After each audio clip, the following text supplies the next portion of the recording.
Hello everyone.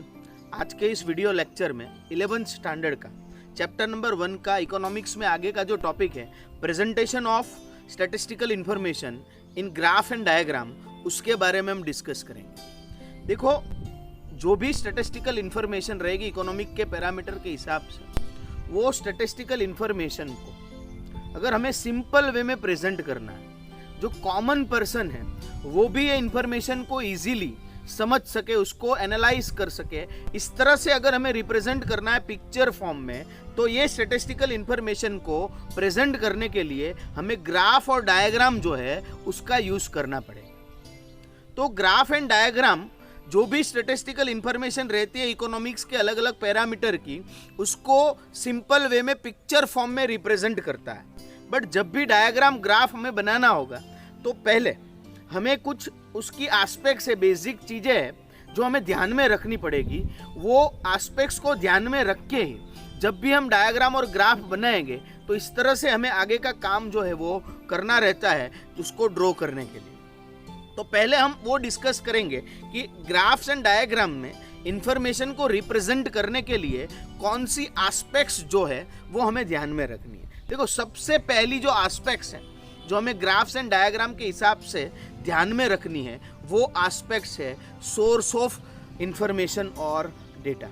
देखो, जो भी स्टैटिस्टिकल इंफॉर्मेशन रहेगी इकोनॉमिक्स के पैरामीटर की, वो आंकड़े में रहेगी, फिगर में रहेगी। तो वो जो इंफॉर्मेशन है वो रिलायबल है कि नहीं, विश्वास पात्र है कि नहीं, ट्रस्टफुल है कि नहीं, उसको हमें पहले देखना पड़ेगा। तो ये रिलायबल इंफॉर्मेशन है कि नहीं, ट्रस्टफुल है कि नहीं, जो इंफॉर्मेशन है हमारे पास स्टैटिस्टिकल इकोनॉमिक की, उसको हम ग्राफ डायग्राम में यूज करने से पहले हमें वो चीज देखने रहेगी कि ये इंफॉर्मेशन आई कहाँ से है, मीन्स उसका सोर्स कौन सा है, किस सोर्स से हमें ये इंफॉर्मेशन जो मिली हुई है, वो सोर्स सबसे पहले हमें स्टेट करना पड़ेगा when we are drawing graph and diagram. जब भी हम ग्राफ एंड डायग्राम बनाएंगे तो उसका सोर्स पहले हमें ध्यान में रखना पड़ेगा भी ये सोर्स में से हमें ये पर्टिकुलर इंफॉर्मेशन जो है वो मिली हुई है। तो सोर्स यहाँ पे सबसे इंपॉर्टेंट एस्पेक्ट्स रहेगी जब हम डायग्राम और ग्राफ में इंफॉर्मेशन जो इसको रिप्रेजेंट करेंगे। से फॉर एग्जांपल कि पॉवर्टी की इंफॉर्मेशन अगर हमें इकोनॉमिक सर्वे 2019 के, तो इकोनॉमिक सर्वे जो है उसका रिपोर्ट जो है वो सोर्स हुआ। सेंट्रल स्टैटिस्टिकल ऑर्गेनाइजेशन का कोई सीएसओ का डेटा रहेगा तो उसको हम सोर्स में लिखेंगे कि this data is from CSO, central statistical organisation, तो एक सोर्स हुआ।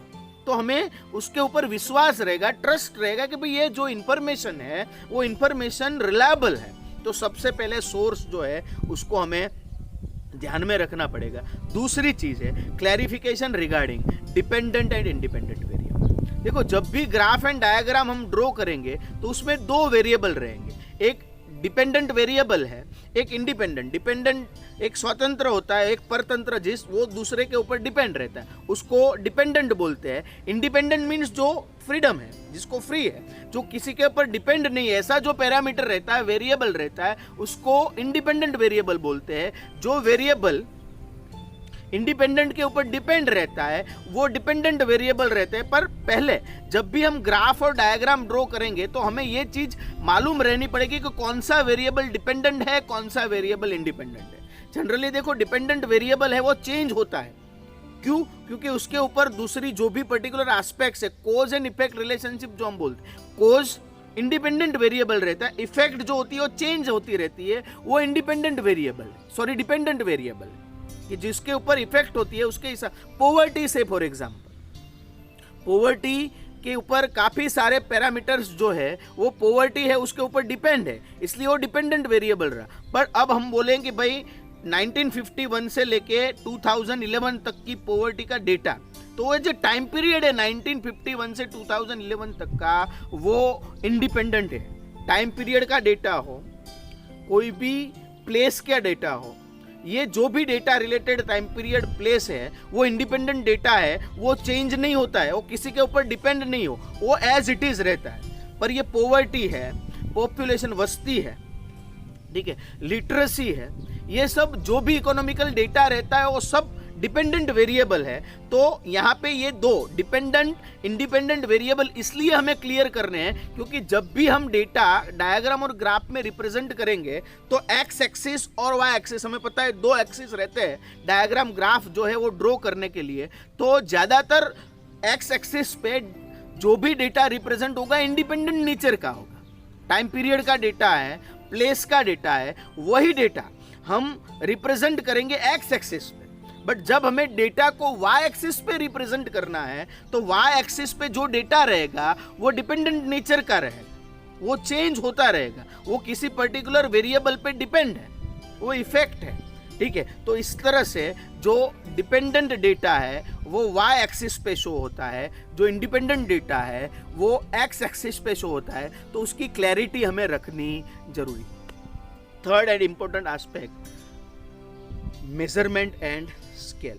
देखो जब भी हम ग्राफ डायग्राम ड्रॉ करेंगे हमारे पास जो भी स्टैटिस्टिकल इंफॉर्मेशन रहेगी, कोई इंफॉर्मेशन जो है स्मॉल वेरिएबल पे है, कोई इंफॉर्मेशन लार्ज फिगर में जाती है, तो पहले उसका अप्रोप्रिएट स्केल मेजरमेंट डिसाइड कर लें कि भाई 5 स्केल लेंगे, 5, 10, 15, 20, 25, 10 का स्केल लेंगे, 10, 20, 30, 50 का लेंगे, 50, 100, 150, वो डेटा के ऊपर डिपेंड रहता है। स्मॉल फिगर कौन सा है, लार्ज फिगर कौन सा है, उसके हिसाब से जो भी अप्रोप्रिएट मेजरमेंट एंड स्केल होगा उसके हिसाब से अप्रोप्रिएट मेजरमेंट स्केल जो है डिसाइड करके फिर आगे का जो ग्राफ एंड डायग्राम है वो हमें ड्रॉ करना है पिक्चर फॉर्म में। तो यहाँ पे 3 एस्पेक्ट्स जो मेनली दी हुई है आपको, वो आपको ध्यान में रखनी है। सबसे पहले source of data and information, कि भाई सोर्स कौन सा है डेटा।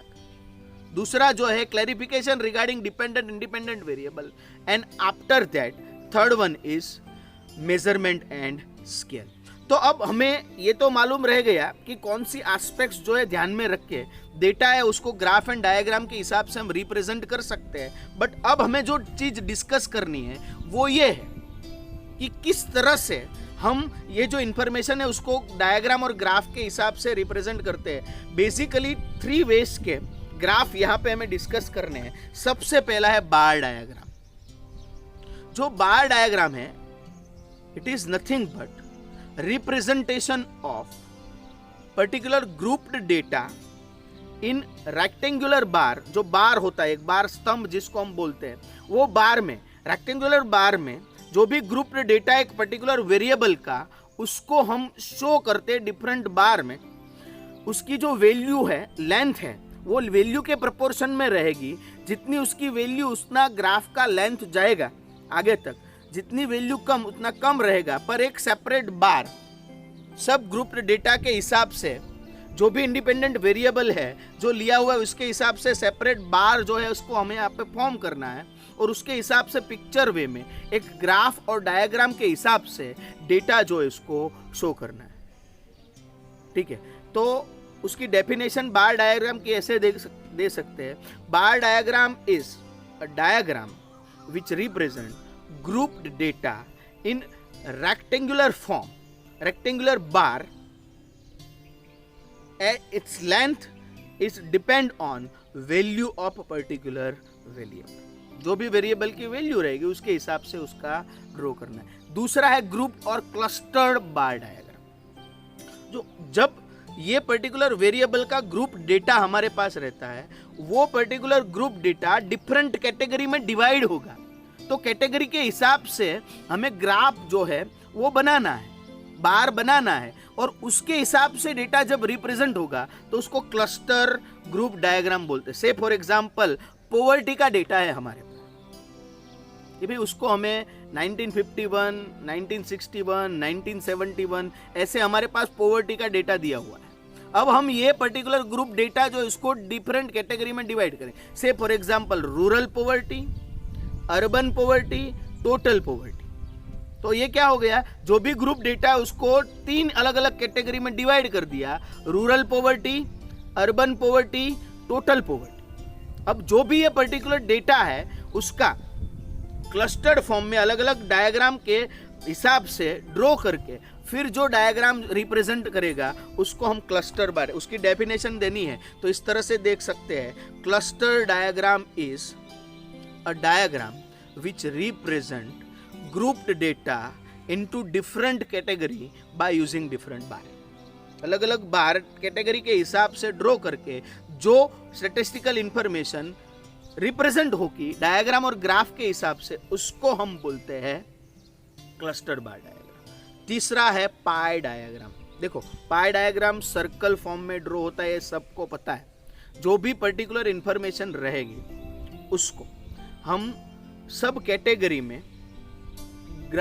कैटेगरी में सर्कल वे में प्रोपोर्शनेट वैल्यू के हिसाब से डिवाइड कर देते हैं, उसको डिग्री के फॉर्म में कन्वर्ट कर देते हैं और 360 डिग्री के हिसाब से जो भी अलग अलग सब डिवीजन है उसके हिसाब से उसको 360 टोटल डिग्री के सर्कल में रिप्रेजेंट करेंगे। तो वो जो हमें डायग्राम मिलेगा, ग्राफ मिलेगा, उसको पाई डायग्राम बोलते हैं।